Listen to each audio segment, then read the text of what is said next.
ధర్మ రక్షణ కోసం ప్రతి ఇంటి నుంచి ఒక యువకుడు తయారు కావాలని ఢిల్లీకి చెందిన రాజేంద్ర శర్మ అనే యాత్రికుడు పిలుపునిచ్చారు. ధర్మ రక్షణ కోసం సారథిలా మారి సైకిల్ యాత్రకు బయలుదేరాడు. ఒకటి కాదు రెండు కాదు ఏకంగా 50,000 కిలోమీటర్లు సైకిల్ యాత్రకు శ్రీకారం చుట్టారు. 26 ఏళ్ల ఉన్న యువకుడు చేపట్టిన ఈ యాత్ర వికారాబాద్ జిల్లా తాండూరుకు చేరుకుంది. యువకుడు చేపట్టిన యాత్ర గురించి తెలిసి అందరూ ఫిదా అవుతున్నారు.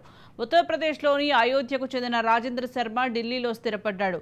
వస్త్ర దుకాణంలో పనిచేసే ఈయన హిందూ ధర్మంపై ఆకర్షణ ఏర్పడింది. హిందూ ధర్మం రక్షణ కోసం సైకిల్పై సంపూర్ణ భారత్ యాత్రకు శ్రీకారం చుట్టాడు. तो ये जो यात्रा है इसका जो उद्देश्य है अपने सनातन धर्म को लेके है।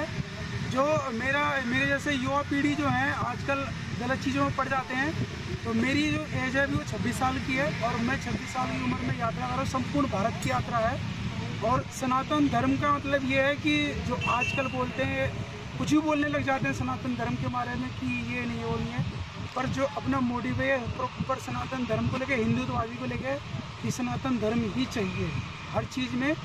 और ये जो है अभी 7 स्टेट कवर हुए हैं और 50,000 किलोमीटर तक कौन सा रास्ता कहाँ जाएगा मुझे नहीं पता, पर ये पूरा 50,000 किलोमीटर की यात्रा कंप्लीट करनी है चाहे जैसे मर्जी करें हम।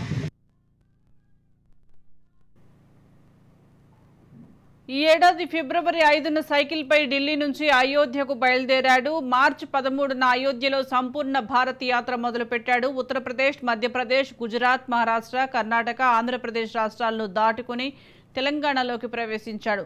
ధర్మ పరిరక్షణ కోసం ప్రతిరోజు 70 నుంచి 80 కిలోమీటర్ల దూరం ప్రయాణం చేస్తూ ఇప్పటి వరకు 7 రాష్ట్రాలు దాటి 8,000 కిలోమీటర్ల యాత్ర చేస్తున్నట్లు రాజేంద్ర శర్మ తెలిపారు.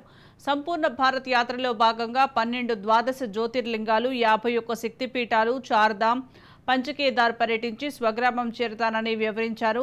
50,000 కిలోమీటర్ల ప్రయాణం తన లక్ష్యంగా పెట్టుకున్నట్లుగా తెలిపాడు. మార్గం మధ్యలో సనాతన ధర్మంపై ప్రచారం చేస్తూ రాత్రివేళ దేవాలయాల వద్ద విశ్రాంతి తీసుకుంటానని వివరించారు. ధర్మ రక్షణ కోసం ప్రతి ఇంటి నుంచి ఒక యువకుడు తయారు కావాలని పిలుపునిచ్చాడు. సైకిల్ యాత్ర చేస్తున్న రాజేంద్ర వర్మను ఆ ధర్మాన్ని అభినందించారు.